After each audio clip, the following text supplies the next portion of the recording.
Equilibrium, a play in 5 acts. The cast is Samir Guduru as Vladimir, Mound as Estragon, PRIYANSHU JHA as POZZO, and YASH as Lucky. Act 1. A country road. An empty money tree. Evening. Estragon, sitting on a low mound, is trying to shoot the ADAS curve. He pulls at it with both hands, panting. He gives up. He gives up, exhausted, rests. Tries again, as before. Enter Vladimir.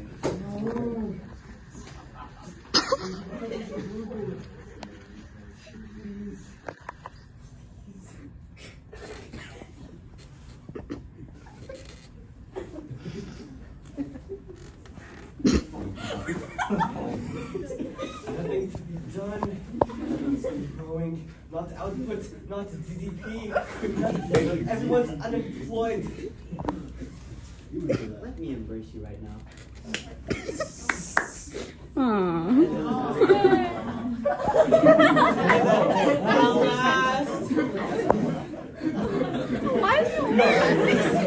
Why are you touching me like that? Go.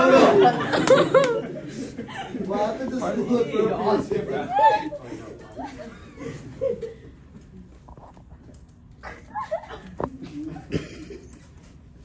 Anyways, look at this thingamabob. What seems to be the issue? The recessionary gap isn't going away. Nothing is happening. GDP isn't growing. The whole deal. Patience, Estragon. Patience. The invisible hand will handle it. Prices will fall.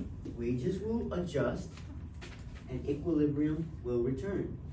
But we've been waiting for months. Please don't. Businesses are closing. Unemployment high. Surely someone must do something. Nonsense! Intervention only delays recovery. The classical model teaches us markets are self-correcting. The economy always returns to full employment in the long run.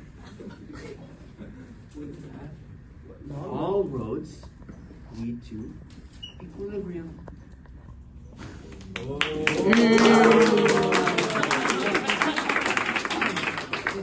Gentlemen! Come here, boys.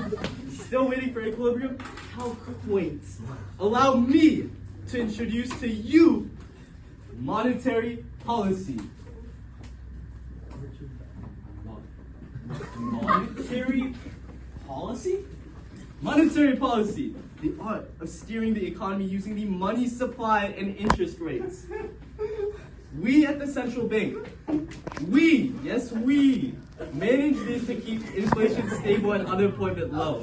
Absurd! Adjusting interest rates? Meddling with money supply? What you talking about? The market is no babysitter. But when aggregate demand is weak, you dummy. When you're trapped in a recessionary gap, we, stop it. Only we can lower interest rates to make borrowing cheaper, encouraging spending and investment. Speak, boy. Lower nominal interest rate, the higher investment, more productive, increase GDP. Nominal interest rates. The rate you see quoted by banks, not adjusted for inflation. Lower it, and credit flows. Bah! Temporary sugar rush. Wages will rise. Prices will adjust. We end up right where we started. Equilibrium. Not quite, dear classicals. You're so old. Observe our open market operations. Sign.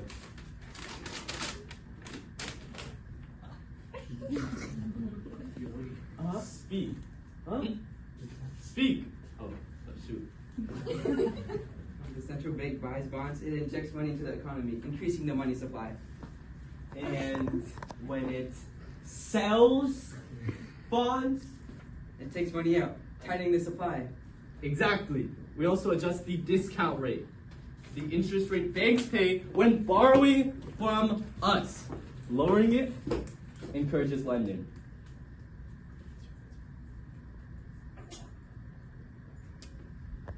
What is this reserve requirement? What is this nonsense about this reserve requirement, huh? Tell me.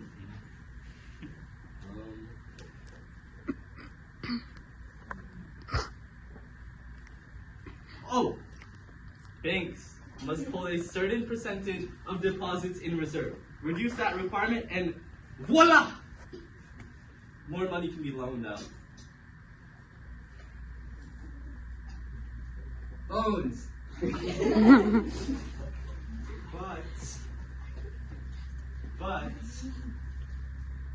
But what if you've already lowered rates to 0 and nothing happens? Liquidity trap. Single firms is the sole provider on which the most dominant provider of a product in the market, in a monopoly market structure. What did you do? Strong barriers to entry. This means that all other are unable to You! What's going on with this? No poop! Anyways, indeed, he was right though. When the nominal interest rate is near 0, get away from my boy. Interest rate is near 0. People hoard money instead of spending it. Traditional policy loses power.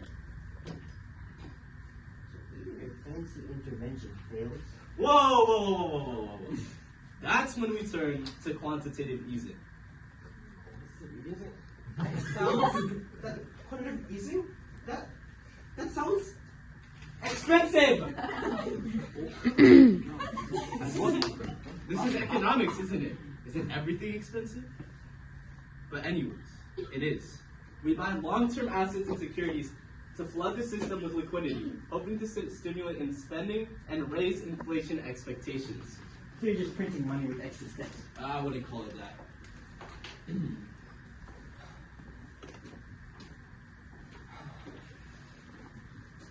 Do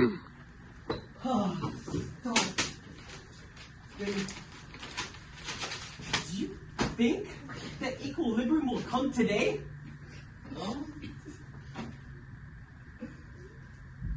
I'm running out of storage, by the way. If our expansionary policy gains traction. Or if prices simply adjust on their own as they always do. Oh my god.